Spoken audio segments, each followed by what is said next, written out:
এতিয়া গ্ৰন্থৰ সময় গ্ৰন্থৰ সময়ত ব্যস্ত হৈ পৰিছে প্ৰতিজন লেখক কোনোৱে যদি কবিতা লিখিছে কোনো আকৌ ব্যস্ত হৈ পৰিছে উপন্যাস জীৱনী লিখাত তাৰ সমান্তৰালকৈ দেওবাৰে দিছপুৰ লাজগেটৰ শ্ৰীমন্ত শংকৰদেৱ নামঘৰত ডেমক্ৰেসি লাইভ আৰু মৰমলেণ্ড ৱেলফেয়াৰ ছ'চাইটিৰ উদ্যোগত তথা প্ৰকাশনত 4খনকৈ কাব্যৰ গ্ৰন্থ আনুষ্ঠানিকভাৱে উন্মোচন কৰা হয়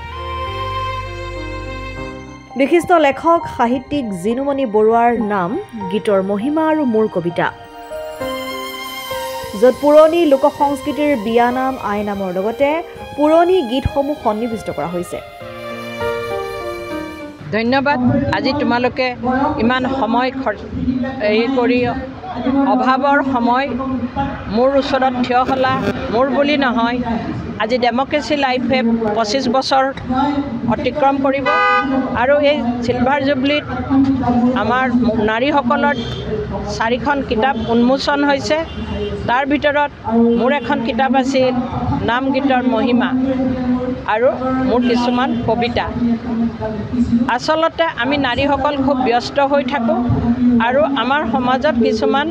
সমাজ ব্যৱস্থাত লুপ্তপ্ৰায় কিছুমান ব্যৱস্থা এতিয়া চলিব আৰম্ভ কৰিছে বিশেষকৈ দিহানাম আইনাম দিহানামটো হৈ থাকে আইনাম আৰু বিয়ানাম প্ৰায় লুপ্তপ্ৰায় নিচিনা কাৰণ কেছেট বজাই বিয়ানাম গায় ভাড়াত আনি বিয়ানাম গায় আৰু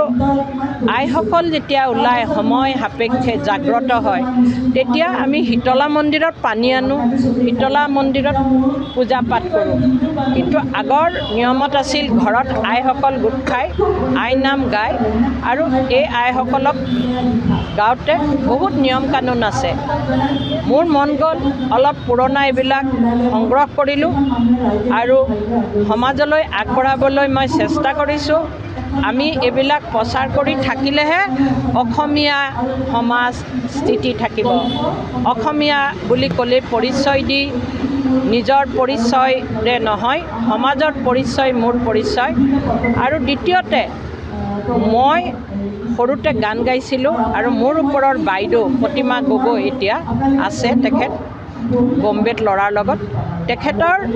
আমাক গান শিকা ছাৰৰ বহী এখন পাইছিলোঁ এইখন 1971 আৰু 72 মই তোমালোকক দেখাই দিছোঁ ইমান ফটা বহীখনৰ পৰা মই কিছুমান গান সংগ্ৰহ কৰিছোঁ খুব কষ্টৰে আৰু ৰাইজলৈ প্ৰেৰণ কৰিছোঁ যে আমি এইবিলাক সংগ্ৰহ কৰি সমাজত আগবাঢ়িব লাগিব পুৰণা গীত মাত লৈ আমি অকল ডেক বজাই এদিন গান বজাই শেষ কৰিলে নহ'ব হাড়ে সেউজীয়া অসমীয়া মই হৃদয়ত ৰাখিম সাহিত্যৰ সুৰ প্ৰয়োজন হ'লে শৰাইঘাটলৈ আমি আগবাঢ়ি যাম আমাৰ ভাষা সংস্কৃতিক আগবঢ়াই নিম ধন্যবাদ তোমালোকক আকৌ লগ পাম মই জিনুমণি বৰুৱা সদায় তোমালোকৰ লগত আছোঁ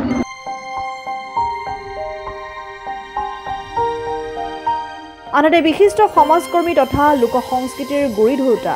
শেৱালী কলিতাৰ অনুপম গ্ৰন্থ পৃথিৱীৰ প্ৰতিবিম্ব নামৰ গ্ৰন্থখন আনুষ্ঠানিকভাৱে উন্মোচন কৰা হয় গ্ৰন্থখনৰ লেখক শেৱালী কলিতাই আনন্দ প্ৰকাশ কৰি তেওঁ কয় যে ব্যস্ততাৰ সময়তো প্ৰতিগৰাকী মহিলাই নিজৰ অভিৰুচিসমূহ পূৰণ কৰি সমাজত প্ৰতিষ্ঠা হ'বলৈ আহ্বান জনোৱাৰ লগতে গ্ৰন্থখন পঢ়ুৱৈ সমাজে আদৰি ল'ব বুলি আশা ব্যক্ত কৰে প্ৰথমতে মই আপোনালোক সকলোকে ধন্যবাদ জনাইছোঁ ডেমক্ৰেসি লাইফৰ আৰু ইয়াতে মৰমলেণ্ডে মোৰ যিখন কিতাপ পৃথিৱীৰ প্ৰতিবিম্ব সেই কিতাপখনৰ যোজা কৰিছে সেইটো কাৰণতে মোৰ বেছি উৎফুল্লিত হৈছোঁ আৰু আজি এইখন মঞ্চত যে খৰা হ'বলৈ পাৰিছোঁ এইটো অকল মৰমলেণ্ডৰ কাৰণেই পাৰিছোঁ আৰু এনেকুৱাকৈ যদি আগবাঢ়ি যাব পাৰোঁ তেতিয়া আকৌ মানে মৰমলেণ্ডো মানে আগলৈ বহুত আগবাঢ়ি যাওক সেইটোৱে কামনা কৰিছোঁ আপোনাৰ গ্ৰন্থখনত মূল বিষয়বস্তু কি কেনেকুৱা বস্তুবোৰ উত্থাপন কৰা হৈছে মোৰ কিতাপখনত প্ৰথম গল্পটোৱে দিয়া হৈছে যে যেতিয়া মানুহৰ কোনো আশ্ৰয় নহয় যে মানুহ বহুত আছে কিন্তু এনেকুৱা এজন মানুহ নাই যিয়ে নেকি সহায় কৰিবৰ কাৰণে বহুত মানুহ থাকে কিন্তু মানে হাত মূৰে কপালে হাত দি থাকে অথচ মানুহজনক সহায় কৰিবলৈ কোনো এজন নহয়, তেতিয়া মই সেই অৱস্থাত যদি মই পাওঁ আৰু উদ্ধাৰ কৰিব পাৰিলে মই সেইটোত শান্তি পাওঁ আৰু মই ভাল পাওঁ, আৰু মই তেতিয়া জানো যে মই নিজে কৃতকাৰ্যতা লাভ কৰিছোঁ। পঢ়ুৱৈ সমাজক কি ক'ব? পঢ়ুৱৈ সমাজক কি ক'ব? পঢ়ুৱৈ সমাজ এতিয়া এই কিতাপখন পঢ়ি, মোৰ কিতাপখন পঢ়ি সকলোৱে যেন এনেকুৱাকৈ হ'বলৈ চেষ্টা কৰে। আৰু নাৰী হিচাপত মই কৈছোঁ যে নাৰীৰ কোনো সময় নাই, কাৰণ নাৰী হয় গৃহিণী হ'ব, নহয় ছাৰ্ভিচ হ'ব, কিন্তু নাৰীৰ সময়টো নিজে উলিয়াই নিজে নিজৰ কামখিনি কৰিবলৈ চেষ্টা কৰিব লাগিব। বৰ্তমান বহুতো ব্যস্ত, সকলোৱে ব্যস্ত, খালি সময় নাই, কিন্তু তাৰ মাজতে যদি নিজৰ কিবা শিকিবলগীয়া থাকে, কৰিবলগীয়া থাকে, সময় উলিয়াই হ'লেও কৰাটো মই মানে আশা কৰোঁ। কাৰণ মই আজি ছাৰ্ভিচ কৰিছোঁ মহেন্দ্ৰ মোহন চৌধুৰীত 1985ৰ পৰা মই কৰিছোঁ, আৰু 1977তে মই ট্ৰেইনিং লৈছিলোঁ। ট্ৰেইনিং লৈ মই 1983ত মই চাকৰি কৰিছোঁ। প্ৰথম গোৱালপাৰাত কৰিছোঁ, তাৰপাছত বৰপেটা কৰিছোঁ, আৰু নিগাজিকৈ মহেন্দ্ৰ মোহন চৌধুৰীত মই মেট্ৰন হিচাপে সমাজ সেৱা কৰি তাৰপাছতে মই অৱসৰ লৈছোঁ। আৰু বৰ্তমান মই সামাজিক কাম কৰি ভাল পাওঁ, আৰু এতিয়া মই আধ্যাত্মিকত লাগি আছোঁ। তাৰোপৰি মই কলা সংস্কৃতিত জড়িত হৈ আছোঁ। আমাৰ প্ৰিয় সাংবাদিক আমি অসমীয়া জাতি, এই কথা আমি সকলোৱে অৱগত, আৰু বহু কথা আমাৰ অৱগত, আমাৰ চৌপাশত বহু কথা আমাৰ বিদ্যমান হৈ থাকে আমাৰ মগজু কেন্দ্ৰীয় স্নায়ুতন্ত্ৰত। তাৰ মাজতো এই স্নায়ুতন্ত্ৰত কিছুমান কথা সুপ্ত হৈ থাকে, যিবিলাক জাগ্ৰত কৰাৰ প্ৰয়োজন হৈ থাকে, উপলব্ধি কৰাৰ প্ৰয়োজন হৈ থাকে। কোৱা হয় অসমীয়া জাতি, অসমীয়া ভাষাৰ সম্পদ বুলি ক'ৰবাত এটা প্ৰশ্ন উত্থাপিত হয়। দিল্লীত কেতিয়াবা ধ্ৰুপদী স্বীকৃতি পায়, আৰু নগদ শইকীয়া ছাৰে একে সময়তে কয় যে এই ধ্ৰুপদী স্বীকৃতি আমাক একো দিব নোৱাৰিব যদি আমি আমাৰ গ্ৰাউণ্ডত, যদি আমি ভাষাৰ হকে জাতিৰ হকে উপলব্ধিৰ কাম কৰিব নোৱাৰোঁ। সেইবাবে আমি সেই বিজ্ঞ ব্যক্তিসকলৰ কথা আগত ৰাখি অসমীয়া হোৱাৰ এই সংকল্প কাৰ্যসূচী তুমি যদি অসমীয়া মৰমলেন আমি বজালী পাঠশালাত জন্ম দিছিলোঁ 2000 চনত, আজিৰ পৰা 25 বছৰ পূৰ্বে, আৰু আজিৰে পৰা ইয়াৰ ৰূপালী জয়ন্তী বৰ্ষৰ শুভাৰম্ভণি কাৰ্যসূচী মহানগৰী লাজগীত নামঘৰত, আৰু বছৰ জুৰি অসমীয়া হোৱাৰ সংকল্পৰ বিভিন্ন কাৰ্যসূচী কিতাপৰ জৰিয়তে, ভাষাৰ জৰিয়তে, জাতি সম্পৰ্কীয় কবিতাৰ জৰিয়তে, লেখকৰ জৰিয়তে, আৰু জাতি এটা সমৃদ্ধ হ'বলৈ হ'লে লেখক শিল্পীসকলৰ তেওঁলোকৰ প্ৰচাৰলৈ নহ'ব, তেওঁলোকৰ দায়বদ্ধতা থাকিব লাগিব। আৰু কেৱল 20-25গৰাকী লেখক বা শিল্পীয়ে নহয়, অসমৰ হকে কাম কৰি থকা সেই লেখক শিল্পীসকলৰ তেওঁলোকৰ এটা উদ্ঘাটন হ'ব লাগিব, আৱিষ্কাৰ হ'ব লাগিব, তেওঁলোকৰ লেখাসমূহ চৰ্চা হ'ব লাগিব। আৰু লিখিলেই নহ'ব, ভাল লিখিব লাগিব, ভাল লিখিলেই নহ'ব, ৰাইজৰ হকে কামত হ'ব লাগিব। তেনে কিছুমান বাৰ্তা এই বছৰজোৰা কাৰ্যসূচী হোৱাৰ সংকল্প হিচাপে আমি আজি কাৰ্যসূচী আৰম্ভ কৰিছোঁ। আজি কেইবাখন কিতাপ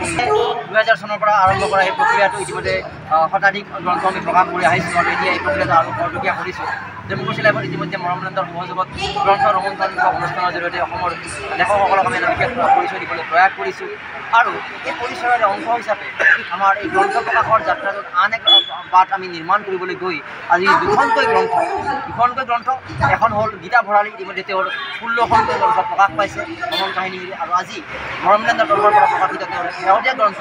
এৰিজনাৰ বৰফ, বিস্ময়কৰ গ্ৰেণ্ড কেনিয়ন, মাজুলী মধুপুৰ ইত্যাদি এখন অতি আকৰ্ষণীয় গ্ৰন্থ, সুন্দৰ বাক্যশৈলীৰে লিখা গ্ৰন্থ। আৰু কিতাপখন পঢ়ি থাকোঁতে বিশ্বৰ সেই আশ্চৰ্যকৰ কথাবোৰ নিজে চাই থকাৰ নিচিনা অনুভৱ কৰিবলৈ এখন গ্ৰন্থ আজি উন্মোচন হৈছে। আমি ধন্যবাদ দিছোঁ এনেকুৱা গ্ৰন্থ প্ৰকাশ কৰিবলৈ সুযোগ পাইছোঁ। আৰু লগতে জিনুমণি বৰুৱাৰ এখন গ্ৰন্থ নাম গীতৰ মহিমা, গীতৰ এখন গ্ৰন্থ আমি আজি উন্মোচন কৰিবলৈ এটা সুযোগ লাভ কৰিছোঁ। দুগৰাকী ধন্যবাদ জ্ঞাপন কৰিছোঁ, সংবাদত ধন্যবাদ জ্ঞাপন কৰিছোঁ। ডেম'ক্ৰেচি লাইভ মৰমলেণ্ডৰ তুমি যদি অসমীয়া শিক্ষক কাৰ্যসূচী, জিনু বাইদেউ, শেৱালী বাইদেউ, সকলোকে লগত লৈ আমি যেতিয়া কাৰ্যসূচী এটা আগবাঢ়িছোঁ, আহক আমি অসমীয়া হোৱাৰ সংকল্প লওঁ, আৰু বছৰ জুৰি এই আমাৰ অনুষ্ঠান হ'ব। আৰু নৱেম্বৰত আমাৰ 3দিনীয়া কাৰ্যসূচী ৰূপালী জয়ন্তী অনুষ্ঠান অনুষ্ঠিত হ'ব। অসমৰ সমূহ প্ৰান্তৰ ব্যক্তিৰ পৰা আমি এই ক্ষেত্ৰত ৰিহা কৰাৰ